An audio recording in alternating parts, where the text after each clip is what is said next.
Corona काल में 25 अगस्त से 4 दिनों का छत्तीसगढ़ विधानसभा का मानसून सत्र शुरू होगा। पहले दिन प्रदेश के पहले मुख्यमंत्री अजीत जोगी समेत तमाम दिवंगत नेताओं को श्रद्धांजलि दी जाएगी। सदन की कार्यवाही में अवैध शराब बिक्री, रेत माफिया, यूरिया और हाथियों की मौत को लेकर हंगामे के पूरे आसार हैं। विपक्ष कई मुद्दे उठाने के लिए तैयार बैठा है। उधर सत्ता पक्ष भी अनुपूरक बजट के अलावा कुछ विधेयकों को पारित कराने की कोशिश करेगा। कोरोना की जांच और इलाज की व्यवस्था समेत तमाम मुद्दों पर विपक्ष काम रोको प्रस्ताव भी ला सकता है। कोरोना का संकट पूरे देश में है, छत्तीसगढ़ में है। जिस प्रकार कोरोना के मुद्दे को लेकर छत्तीसगढ़ में आम आदमी परेशान है, किसान परेशान है, मजदूर परेशान है। कोरोना का मुद्दा है, किसानों के मुद्दा है, कोल माफिया के साथ साथ अब तो नए नए माफिया पैदा हो गए। शराब माफिया अलग काम कर रहा है, कोल माफिया अलग कर रहा है, रेत माफिया अलग काम कर रहा है। यूरिया को लेकर जैसे शराब की दुकान में आप लाइन देखते हैं, उससे बड़ी लाइन यूरिया की लाइन लग गई है और ब्लैक में यूरिया बिक रहा है, हाहाकार मचा हुआ है। ये पूरे छत्तीसगढ़ की स्थिति है। ऐसे बहुत सारे मुद्दे हैं जो विधानसभा के अंदर अवसर मिलेगा और हम लोग, समय कम है मगर कोशिश करेंगे छत्तीसगढ़ के जनहित के ज़्यादा से ज़्यादा मुद्दा उठाएं। सरकार का कहना है विधानसभा का छोटा सा सत्र जरूरी है, कुछ संवैधानिक बाध्यता है और कुछ विधेयकों को लाना है। विपक्ष के कम समय के लिए सत्र लाने के आरोप पर मंत्री रविंद्र चौबे ने कहा, मध्य प्रदेश का उदाहरण सबके सामने है। विधानसभा का सत्र हमको 6 माह में करना आवश्यक भी था, अनुपूरक पारित भी कराना है और सरकारी जो विधायी काम होते हैं, जो सबसे महत्वपूर्ण काम विधानसभा के माने जाते हैं, लगभग 11-12 विधेयकों का पारण भी इस विधानसभा सत्र में होना है। हम लोगों ने 4 बैठकों का ये सत्र रखा है और मध्य प्रदेश की विधानसभा में तो बजट सत्र 3 बैठकों का हो रहा है। तो छत्तीसगढ़ की विधानसभा की जो परंपरा होती है और हमेशा जिस तरीके से यहाँ काम किया जाता है, अन्य बड़ी विधानसभाएं उसको अनुकरण करती हैं और इस बार हम देख रहे हैं कि छत्तीसगढ़ की विधानसभा में ये पर्याप्त व्यवस्था किया गया है। प्रदेश में सार्वजनिक आयोजनों के साथ विधानसभा की कार्यवाही पर भी महामारी का असर पड़ा है। सत्र छोटा रखने का एक बड़ा कारण कोरोना है। इसके साथ ही सत्र के दौरान सदन में सभी सदस्यों को कोरोना की पूरी गाइडलाइन का पालन भी करना होगा। नमस्कार, स्वागत है आपका। मैं हूं अभिषेक शुक्ल। महामारी जारी, कौन पड़ेगा भारी। जी हां, आज का मुद्दा यही है। दरअसल कल से विधानसभा का सत्र शुरू होने जा रहा है। छोटा सत्र है, 4 दिन का। उसमें भी पहला दिन जो है वो जो मृतक आत्मा है उनको श्रद्धांजलि दी जाएगी। कुछ काम नहीं होना है, मतलब 3 दिन कुल मिलाकर सरकार और विपक्ष के पास है। विपक्ष को पास लंबी फहरिस्त है मुद्दों की, क्योंकि मार्च के बाद ये बैठक अब होने जा रही है मानसून सत्र की, जिसमें विपक्ष के पास अच्छी खासी तादाद में मुद्दे हैं। तो सरकार का कहना है कि अनुपूरक बजट उसे पास करना है और भी कई विधेयक हैं। उसके अलावा विपक्ष के सवालों का जवाब देने के लिए वो तैयार है। तो क्या क्या मुद्दे उठ पाएंगे, किस पर स्थगन प्रस्ताव आएगा, क्या कुछ हो सकता है, इस पर चर्चा हम करेंगे। खास मेहमान हमारे साथ हैं सत्यनारायण शर्मा जी, वरिष्ठ विधायक कांग्रेस के हमारे साथ हैं, बहुत स्वागत आपका। रंजीत सिंह जी, भाजपा से भाजपा विधायक, बहुत स्वागत आपका। स्टेट एडिटर धर्मेंद्र जायसवाल जी हमारे साथ हैं। सबसे पहले रजनी जी, विपक्ष, आप लोगों का दावा है बहुत सारे मुद्दे आप लोगों के पास इकट्ठा हो गए हैं। कौन से मुद्दे लेकर आप लोग जाने वाले हैं विधानसभा में? देखिए अभिषेक जी, छत्तीसगढ़ विधानसभा का जो पिछला सत्र था, बजट सत्र, जो 25 मार्च को गिलोटिन बजट पास होने के पश्चात स्थगित हो गया था और कोरोना संक्रमण काल के कारण उस समय तमाम जो विधेयक हैं, जो और जो विभागों का जो बजट अनुदान मांग होती है, उसमें बिना चर्चा के सब पास कर दिया गया था। और उसके पश्चात अभी का जो सत्र हो रहा है, उस सत्र में हमको ये विश्वास था कि सरकार इस बार इस सत्र को बड़ा करेगी। जैसे कि इनका कहना है कि कोरोना का संक्रमण है, ठीक है, अभी जो सावधानी बरत के 4 दिन का कर रहे हैं, उस बजट को और लंबा कर सकते थे। उसमें बहुत सारे विषय हैं, जनता के जो मुद्दे हैं, बहुत सारे विषय, वो सब विषय आ जाते हैं। लेकिन ये सरकार सिर्फ औपचारिकता के नाते को उनको 6 महीने में एक बार बजट सत्र बुलाना जरूरी है। दूसरा, इनको कुछ बजट पास करवाना है, अनुपूरक बजट पास करवाना है, कुछ विधेयक पास करवाना है। इसलिए ये 3 दिन का 4 दिन का है, लेकिन एक दिन तो श्रद्धांजलि में चलेगा। 3 दिन का सत्र है और हमारे पास मुद्दे की यदि बात करें इतने मुद्दे हैं। ठीक। सबसे बड़ा जो वैश्विक महामारी कोरोना संकट है, और इसमें सरकार शुरू से लॉकडाउन शुरू हुआ उसके बाद लगातार जितनी लापरवाही देखी गई, जो तैयारियां करनी थी नहीं करी गई, जिसका परिणाम हम आज भुगत रहे हैं। हम लास्ट दूसरे नंबर पे हैं पूरे भारत में, जितने राज्य हैं हम लास्ट सेकंड में हैं, जो 8,000 9,000 कोरोना टेस्ट कर पा रहे हैं। हमारे से छोटे राज्य इससे अधिक संख्या में कोरोना का टेस्ट कर रहे हैं। हमारे यहाँ मृत्यु दर भी बढ़ रही है और जो ठीक होने का जो दर है वो भी कम हो रहा है। और इसी प्रकार से चाहे यूरिया का संकट हो, माफिया कैसे माफिया आ गए। अभी तक भू माफिया थे, रेत माफिया थे, कोल माफिया थे, शराब माफिया थे। किसानों को यूरिया नहीं मिल पा रहा है। किसानों का जो बीज निगम द्वारा जो सप्लाई किया गया बीज है इतने बड़ी मात्रा में खराब हुई है, जिसके कारण छत्तीसगढ़ के किसानों को बहुत नुकसान हुआ है। हमारे जो गौवंश का जो सरकार, नरवा घुरवा गरवा बारी की बात करने वाली सरकार, जिन्होंने इसी दम पे सरकार में चुनाव में जीता है, गोधन न्याय योजना शुरू किए कई जगह। एक जगह आप जान रहे हैं मेड़पार बाजार में लगभग 54 मवेशियों की मौत हुई। इसी प्रकार चाहे मोपका में हो, चाहे मस्तूरी के बेलटुकरी में हो, अनेक जगहों में गायों की जो बहुत सारे आपके पास मुद्दे हैं, मौतें हो रही है। और इसी प्रकार इनका जवाब भी मैं देते चलता हूँ। सत्यनारायण शर्मा जी हमारे साथ जुड़े हुए हैं। ठप हैं। सत्यनारायण शर्मा जी, विपक्ष का आरोप है कि बड़ा रखना था आप लोगों को ये सत्र, ताकि विपक्ष के पास मुद्दों की भरमार है उसको वहां पर रख पाता, जानबूझकर सत्र छोटा रखने का भी आरोप है। शुक्ला जी, दरअसल में कोरोना की महामारी के कारण कितनी तकलीफ है, कितनी दुविधा है आप जान रहे हैं। भारतीय जनता पार्टी तो सत्ता में है नहीं, इसलिए वो परेशानियों को की अनुभूति नहीं कर सकती। परेशानियों के बारे में कुछ समझने की जरूरत नहीं है। मैं कहना चाहता हूँ, कोरोना संकट में, कोरोना के इस वातावरण में किस तरह से सदन लंबा किया जा सकता है, कितनी सावधानियां बरतनी पड़ रही है। विधानसभा में विधायकों के बीच में पार्टीशन करना पड़ा और कई विधायकों ने टेस्ट कराने से इनकार कर दिया। तो ऐसी परेशानी में सदन चलेगा कैसे, सत्र कैसे चलेगा। और आपके अपने टाइम में देखिए, आपके कार्यकाल में क्या होता था, इससे बुरी हालत थी आपके कार्यकाल में।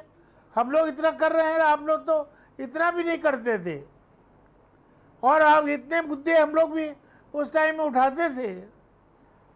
आप देखिए, खाद के मामले में नकली खाद का भंडार राजनांदगांव जिला था, रमन सिंह जी का डिस्ट्रिक्ट था। कितनी नकली खाद पकड़ी गई, क्या कार्रवाई की आप लोगों ने? कोई कार्रवाई आपके टाइम में होती नहीं थी। अभी तो कार्रवाई हो रही है। आप बात करते हैं माफियाओं की, रेत खनन में अवैध रेत खनन को रोका गया है, कितनी गाड़ियां पकड़ी गई हैं। हर ढंग से शासन सक्षमता के साथ स्वच्छ प्रशासन देने में कामयाब हुआ है, यही आप लोग देख नहीं सकते। मैं कहना चाहता हूं, आपके पास मुद्दे नहीं हैं, कोई तैयारी नहीं है। धनवेंद्र जी हमारे साथ जुड़े हुए हैं। धनवेंद्र जी, कोरोना काल में ये विधानसभा का बहुत छोटा सा सत्र चल रहा है, किस तरीके से सत्र में हंगामेदार होने की बात, जैसा विपक्ष कह रहा है बहुत से मुद्दे हैं, वही सत्ता पक्ष का अपना यहाँ पर काम है, बहुत से काम है जिनको उन्होंने करना है। बहुत 3 दिन की इस बैठक में क्या कुछ होगा? देखिए, विधानसभा का जो बजट सत्र था वो कोरोना की वजह से ही ठीक से नहीं चल पाया था, लिहाजा विपक्ष के पास मुद्दों की भरमार, इसको लेकर के तो कहीं कोई संदेह नहीं है। वैसे भी विपक्ष के पास हमेशा मुद्दे होते हैं सरकार के खिलाफ, और जिस तरीके से ये सत्र है, इस दौरान जो मानसून सत्र अमूमन किसानों का सत्र माना जाता है, किसानों की समस्याओं को लेकर के चर्चा प्रमुखता से की जाती है, उनको दी जाने वाली सुविधाओं को लेकर बातचीत की जाती है, खाद बीज की स्थिति, सिंचाई की स्थिति, रोपा ब्यासी की स्थिति, इन तमाम मुद्दों पर प्रमुखता से चर्चा होती है। तो विपक्ष स्वाभाविक रूप से सबसे पहले इस मुद्दे को सदन में उठाना चाहेगा। कुल 3 दिनों का सत्र है, अब तक 4 स्थगन के प्रस्ताव मिल चुके हैं, यानी 4 की 4 बैठकों के लिए स्थगन के प्रस्ताव पहले से दिए जा चुके हैं। उनमें से कितने को अध्यक्ष ग्राह्य करते हैं, कितने पर चर्चा कराते हैं, ये तो जब सदन की कार्रवाई शुरू होगी तभी स्पष्ट होगा। कल कार्यमंत्रणा की बैठक है, कार्यमंत्रणा की बैठक को लेकर के पिछली बार जिस तरीके से सत्ता पक्ष और विपक्ष के बीच टकराव की स्थिति बनी और सदन में उसको लेकर डिवीजन कराना पड़ा था, ये अपने आप में ऐतिहासिक है। छत्तीसगढ़ विधानसभा की परंपरा में कभी कार्यमंत्रणा के प्रस्ताव को लेकर कभी डिवीजन कराने की जरूरत नहीं पड़ी थी। लगता है कि अमूमन यही स्थिति कल भी बनने वाली है, क्योंकि राज्य सरकार अनुपूरक बजट लाना चाहती है। जैसा कि अभी संसदीय कार्य मंत्री रविंद्र चौबे बता रहे थे, 11-12 विधेयक आने वाले हैं, उनमें से 3 विधेयक तो मंत्रियों, विधानसभा के अध्यक्ष, उपाध्यक्ष और विधायकों के पेंशन और वेतन को लेकर के है। तो वो 3 विधेयक उसी के हो गए हैं। इसके अलावा तमाम राज्य सरकार काम करना चाहेगी। राज्य सरकार ने गोधन न्याय योजना शुरू की है, उसको लेकर विपक्ष की अपनी आपत्ति है। गोबर खरीदी योजना को लेकर तमाम तरह के दावे प्रतिदावे हैं, उसको लेकर के सदन में चर्चा कराना चाहेगी। तो जिन मुद्दों को लेकर के बीजेपी आना चाहती है, और बीजेपी की सरकार के समय में कांग्रेस जिन परंपराओं का लगातार विरोध करती रही है, अमूमन कांग्रेस की सरकार अब उसी परंपरा पर आगे बढ़ रही है। सत्र को लेकर के जिस तरीके से विरोध कांग्रेस का हुआ करता था, तो ये माना जा रहा था कि कांग्रेस लंबे समय तक लंबे सत्र की मांग करती है। तो इस समय जब कांग्रेस सत्ता में आएगी तो वो सत्र का विस्तार करेगी, और जिस तरीके से कांग्रेस की परंपरा भी रही है लंबे सत्रों में चर्चा कराने की, तो वो अब दिखाई नहीं देता। कोरोना का संकट तो है, उसको लेकर के जिस तरीके से विधायकों ने अपनी जांच कराने से इनकार कर दिया, ये भी अपने आप में अभूतपूर्व है। प्रदेश के विधायक ही यदि राज्य सरकार की व्यवस्था, विधानसभा अध्यक्ष की व्यवस्था को नकार देंगे, तो आम जनता से कैसे उम्मीद की जा सकती है कि वो 24 घंटे के अंदर यदि जांच नहीं कराएंगे तो उनके खिलाफ FIR होगा। विधायकों को भी जांच करा करके ये पहल करके दिखानी चाहिए थी कि हाँ, जो राज्य सरकार जो व्यवस्था बनाती है उसका हम लोग पालन करने को तैयार हैं। तो ये इस तरह की जो तमाम चीजें हैं, ये अपने आप में सदन में चर्चा का विषय है। खासतौर पर खाद बीज का मामला कांग्रेस उठाना चाहेगी, माफ कीजिएगा, भारतीय जनता पार्टी उठाना चाहेगी। सत्ता पक्ष उसका जवाब देगा। कोरोना काल में जो क्वारंटाइन सेंटर से उसकी व्यवस्था को लेकर के बातचीत होनी चाहिए। ये तमाम ऐसे मुद्दे हैं, लेकिन जिस तरीके से सरकारी कामकाज का बोझ दिखाई दे रहा है, अनुपूरक बजट और उसके अलावा 12 विधेयक, तो बाकी मुद्दों को लेकर बहुत चर्चा का वक्त बचेगा, इसकी गुंजाइश कम ही दिखाई दे रही है। सत्यनारायण शर्मा जी, बहुत कम वक्त बचेगा और लंबे सत्र के पक्षधर आप लोग भी रहे हैं। कोरोना काल है, सभी मान रहे हैं, पर क्या इसे और थोड़ा विस्तारित किया जा सकता था और जनता से जुड़े मुद्दों को मौका मिल सकता था चर्चा के लिए, आपको लगता है? इसमें देखिए, ये तो विषय कल कार्यमंत्रणा समिति में ही स्पष्ट होगा, लेकिन रात भर बैठने के लिए हम तैयार हैं। जितनी देर विपक्ष बैठना चाहे उससे ज्यादा समय के लिए हम लोग बैठने के लिए तैयार हैं। पूरी रात भर बैठने के लिए तैयार है। इसमें कोई दो मत नहीं। विपक्ष के पास कोई मुद्दा हो तब तो, उनके पास कोई मुद्दा ही नहीं है। विपक्ष केवल हल्ला करना जानता है, केवल अवरोध पैदा करना जानता है। लोकतंत्र में उनका भरोसा नहीं है, लोकतंत्र की व्यवस्था पर कभी उन्होंने यकीन किया नहीं है, और इसलिए ऐसी परिस्थिति बन रही है। हम ये कह रहे हैं, चर्चा में का समय बढ़ा दिया जाएगा। रात भर बैठे, 4-4 घंटे बैठे चर्चा करेंगे। हम चर्चा करने के लिए तैयार हैं, और हमेशा आपने देखा है मानसून सत्र छोटा ही होता है, और कोरोना के काल में संभव नहीं है, और जो संभव वो सब किया जाएगा। बैठे हम लोग तैयार है रात भर बैठने के लिए। विपक्ष को बैठने से इनकार करेगा? विपक्ष को भी रात में बैठने के लिए सत्ता पक्ष तैयार है। आप लोग थोड़ा समय अगर बढ़वाना चाहते हैं तो, लेकिन मुद्दे ही नहीं आपके पास, उनका कहना है। नहीं, रात में बैठने के लिए तैयार है, रात में बैठने के लिए तैयार है। शुक्ला जी, रात भर बैठ सकते हैं। जी, रजनीश जी बोलिए। जो दिन निश्चित हो गए, बिल्कुल सत्यनारायण जी, वही सवाल मैंने रजनीश से कहा, क्या वो तैयार है? रात में चर्चा करें, क्या दिक्कत है? रजनीश जी बोलिए। अभिषेक जी, माननीय शर्मा जी बहुत ही वरिष्ठ विधायक हैं, और हाँ जी, माननीय शर्मा जी हमारे वरिष्ठ विधायक हैं, और वो बोल रहे हैं कि रात भर बैठ के चर्चा कर लेंगे। हम लोग का विधानसभा जो मार्च में बजट सत्र हुआ उसमें अनुभव है। 18 के 18 विधेयक आए, उसमें हम लोग की तरफ से मांग की गई, वरिष्ठ नेताओं की तरफ से, विपक्ष की तरफ से। उसमें जकांक्षा भी, बसपा भी था कि विधेयकों को अभी इतना आवश्यक नहीं है कि बिना चर्चा को उसको पास कराएं। ठीक है, बजट गिलोटिन अभी पास कर दिया जाए, लेकिन ये एक दिन में 18 विधेयक पास किए, और हम इनसे उम्मीद करें कि ये 3 घंटा 4 घंटा एक विधेयक में बहस कराएंगे। भारतीय जनता पार्टी, हमारे सब लोग तैयार हैं, लेकिन ये वो कराएंगे नहीं, और इसीलिए 3 दिन में चाहते हैं कि कैसे भी करके ये हमारा अनुपूरक बजट पेश हो जाए, जो इनका विधेयक पेश हो जाए और पारित हो जाए। उसके बाद इनको जनता के मुद्दों से कुछ लेना देना नहीं है। ये बोलते हैं कि न किसी चीज की कमी है, न यूरिया की है, न रोजगार विपक्ष का कहना है कि कोविड की समस्या है। सब रिकॉर्ड आप लोगों का खराब है। आप लोग और जब पहले भी नहीं कराए हैं, इस बार भी नहीं कराए। एक मिनट, सत्यनारायण जी, एक मिनट अभिषेक, रजनीश जी तो एक मिनट अभिषेक, एक राजनीतिक मिनट। बात कर रहे हैं ना, बात थोड़ी सी पूरी कर राजनीतिक लूं। आधार पे बात नहीं करनी चाहिए। नहीं, राजनीतिक बात नहीं कर रहा हूँ शर्मा जी, मैं बोलिए ये बोल रजनीश रहा हूँ कि हम बहुत उदाहरण दे रहे हैं कि मध्य प्रदेश में हो रहा है, उत्तर प्रदेश में हो रहा है। रजनीश जी, हाँ, मैं आप- वही बोल रहा हूँ अभिषेक जी कि हम उदाहरण देते हैं, मध्य प्रदेश में हुआ, उत्तर प्रदेश में हुआ, तो कम से कम मध्य प्रदेश उत्तर प्रदेश में जो और श्रमिकों के लिए किया जा रहा है, जो गरीबों के लिए किया जा रहा है, जो अन्य व्यापारियों के लिए किया जा रहा है, ऐसा भी तो हम करके बताएं। कोरोना काल में छत्तीसगढ़ सरकार 1 रुपया न किसी तो श्रमिक सदन- के लिए, न सदन में व्यापारी बात के लिए, न करिए। छोटे व्यापारी के सदन में लिए, चर्चा सभी करिए परेशान ना। है, त्रस्त है पूरा देश। नहीं वो तो सदन में इसीलिए तो हम चाह रहे थे कि ये बड़ी शर्मा जी, और एक कुछ छोटा सा दिनों मेरा का सवाल बढ़ जाए, है। इसमें एक एक सत्यनारायण- विषय आ जाए और इसमें विपक्ष। सत्यनारायण शर्मा जी से एक नहीं, मेरा ऐसा छोटा आप सा जान सवाल रहे ये हैं, था कि माननीय कल रजनीश जब जी, कार्यमंत्रणा आप हालात समिति की क्या है बैठक जान होगी रहे हैं। तो सत्ता पक्ष की तरफ से ये प्रस्ताव आएगा क्या? देखिए, कार्य मंत्रणा समिति में प्रस्ताव आएगा, चर्चा हो। हम ये कह रहे हैं चर्चा करने के लिए बैठे देर रात तक, क्या दिक्कत है? लेकिन जो एक बार सदन का कार्यकाल, विधानसभा का कार्यक्रम तय हो गया तो उसमें तब्दीली करना मुश्किल बात होती है। अगर कार्य मंत्रणा समिति में समय बढ़ाने की बात आएगी, माननीय अध्यक्ष जी समय बढ़ाने के लिए सक्षम है, काम आएगी तो हम लोग तैयार होंगे। लेकिन पार्टी की तरफ से प्रस्ताव कैसे आ सकता है? आप तो विपक्ष मांग उत्कृष्ट करेगा संसदीय कार्य कि मंत्री देर रहे रात हैं, तक मध्य हम प्रदेश बैठना चाहते जैसे हैं, विशाल हम तैयार विधानसभा में होंगे। आप संसदीय कार्य मंत्री रहे हैं, आपको पता है कार्य मंत्रणा समिति के पास जी व्यापक अधिकार होते हैं और उसमें दोनों पक्ष यदि सहमत हो जाए तो अध्यक्ष को फैसला करने में बहुत आसानी होती है।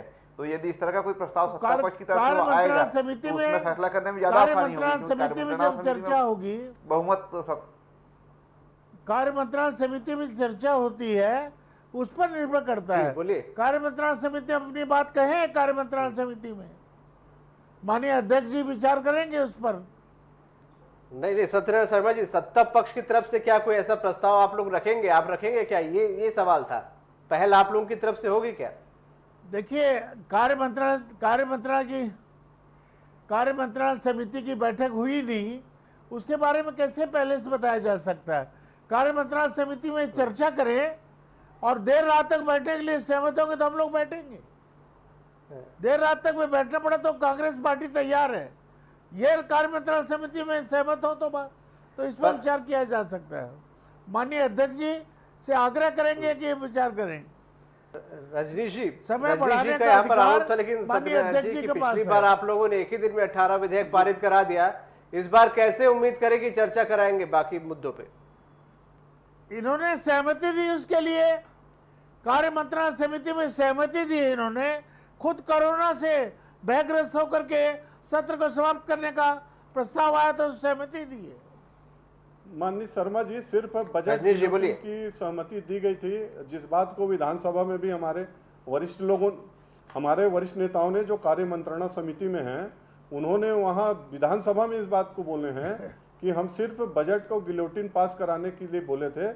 इन विधेयकों में हम चर्चा के बाद ही इसको प्रस्ताव करेंगे करके बात हुई थी, लेकिन उसको बिना चर्चा के पढ़ करके पारित कर दिया गया। उसी प्रकार अभी है, अभी देर रात तक हम जब बैठ सकते हैं और सरकार की मंशा यदि जनहित के मुद्दों पर, जनता के हितों पर अभी कोरोना कोविड काल में बात करने की ये है, तो इनको दिन को 1-2 दिन 3 दिन बढ़ाने में क्या दिक्कत है? सत्र की अवधि बढ़ाने को लेकर कार्य मंत्रणा में प्रस्ताव लेकर के आएगी क्या भारतीय जनता पार्टी? एक बार आ जिन जाता मुद्दों को लेकर के है, आप बाहर चर्चा उसे कर रहे हैं, पारित कल करना कार्य मंत्रणा पड़ता में है। उसकी चर्चा करना चाहेंगे क्या? देखिए धनवेंद्र जी, हमारे जो कार्य मंत्रणा में हमारे वरिष्ठ नेता हैं, और मेरे को लगता है कि निश्चित रूप से कार्य मंत्रणा में इस बात को शायद रखा जाएगा कि इस जो अभी मानसून सत्र है इसको आगे बढ़ाया जाए और ये आएगी, ऐसा मेरे को लगता है। जी, तो ये विपक्ष की तरफ से रखा जाएगा यहाँ पर। सत्यनारायण जी, क्या आप लोग इन तमाम मुद्दों पर ज्यादा से ज्यादा चर्चा करने के लिए तैयार हैं? क्या एक स्वस्थ परंपरा की जैसी बात आप लोग करते रहे? जायसवाल जी, ये तो कार्य मंत्रणा समिति फैसला लेगी। कार्य मंत्रणा समिति के बाहर कुछ भी कहना उचित नहीं होता। ये तो माननीय रजनीश जी ने अध्यादेशों की बात की। अध्यादेश एक बार आ जाता है तो 6 महीने में लैप्स हो जाता है वो। कार्य मंत्रणा अगर का इसे जिक्र पारित किया, नहीं किया इसलिए जाएगा मैंने सवाल तो किया। लैप्स हो जाएगा। कार्यमंत्रणा समिति में जैसी चर्चा होगी, नहीं, मैं कार्यमंत्रणा विधेयक की बात समिति कर रहा था, शर्मा निर्णय जी। लेगी वैसा ही। जो मैं अध्यादेश की बात नहीं कर रहा था, मैं विधेयकों की बात कर रहा था जो पिछले मार्च विधेयकों पर बजट कार्यमंत्रणा में लाया गया समिति- था। उसी प्रकार अभी भी जो विधेयक लाए जा रहे हैं, विधेयकों पर कार्यमंत्रणा समिति समय निर्धारित करती है, समय निर्धारित करने के बाद तय होता है। लेकिन अध्यक्ष जी उस पर चर्चा लंबे समय तक चर्चा कराना चाहे तो हमको क्या आपत्ति? जी, जी। रात भर हम लोग बैठेंगे, उसमें कोई दिक्कत नहीं। सदनर जी, क्या आप लोगों की तैयारी? विपक्ष का कहना है कि बहुत सारे मुद्दे हैं, कोरोना से लेकर यूरिया से लेकर चाहे हरदेव सिन्हा हो, या बहुत से मुद्दों की लंबी फहरिस्त है। आप लोगों की क्या तैयारियां हैं? सत्यनारायण शर्मा जी। हम लोगों की पूरी तैयारी है। सारे मंत्रीगण जवाब देंगे, सक्षमता के साथ जवाब देंगे। सरकार को कटघरे में खड़े करने की हैसियत इनकी अभी नहीं है। सरकार को कटघरे में खड़ा करने के मुद्दे इनके पास नहीं। सरकार सक्षमता के साथ, कांग्रेस पार्टी के विधायक हर बात का जवाब देंगे।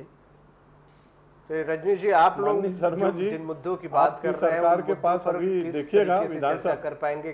जी बोलिए रजनी जी। नहीं, देखिए अभिषेक जी, जिन मुद्दों को हम लेकर जिन मुद्दों को हम लेकर जाएंगे, सरकार इसमें किसी में जवाब देने की स्थिति में नहीं है। वो सिर्फ दावा करेगी, बोलेगी कि नहीं ऐसा नहीं हुआ है। अभी ये यूरिया को बोलते हैं कि कहीं कोई दिक्कत नहीं है, क्वारंटीन में बोलते हैं कोई समस्या नहीं है, अभी कोविड का कोई समस्या नहीं है, हम अन्य राज्यों से बहुत अच्छा हैं। तो इनके पास जो तर्क है वही है कि अन्य राज्यों से अच्छा है। जो अन्य राज्य अच्छा कर रहे हैं उस विषय को नहीं टच करते। लेकिन ये ऐसे गोल मोल जवाब देंगे। सबसे पहले उठाना चाहेगी भारतीय जनता फेल हो पार्टी। चुकी है सरकार। नहीं, हमने बताया कि पहला तो सबसे बड़ा कोविड-19 है, जो मवेशियों की मौत लगातार हो रही है, किसानों को यूरिया की कालाबाजारी हो रही है, यूरिया नहीं मिल पा रहा है, खाद बीज इस बार नहीं मिल पाया ढंग से, जिसके कारण किसान परेशान रहे। रोजगार का मुद्दा है, बेरोजगार युवक आत्महत्या कर ले रहे हैं, और विकास के काम सारे 20 महीने में पूरे ठप हैं, चाहे गांव हो शहर हो। तो ये इतने मुद्दे हैं चलिए, बहुत गांव, सारे गरीब, मुद्दे हैं किसान, विपक्ष का व्यापारी, कहना कर्मचारी, है, और लेकिन मेरे अधिकारी, पास फिलहाल हर वर्ग समय परेशान नहीं है इस चर्चा के लिए। कल से विधानसभा का सत्र जब तैयार होगा तो आमने सामने पक्ष और विपक्ष होंगे। बहुत शुक्रिया आप सभी का इस चर्चा में शामिल होने के लिए। तो विधानसभा का सत्र कल से चालू होने जा रहा है, और विधानसभा सत्र में कौन कौन से अहम मुद्दे होंगे, सरकार की क्या तैयारियां हैं, विपक्ष का कहना है कि लंबी फहरिस्त उसके पास मुद्दों की है। ये मुद्दे कितना प्रभावी होते हैं और इसका क्या प्रभावी जवाब सरकार दे पाती है, इस पर सबकी निगाहें हैं। आज का मुद्दा में इतना ही। नमस्कार।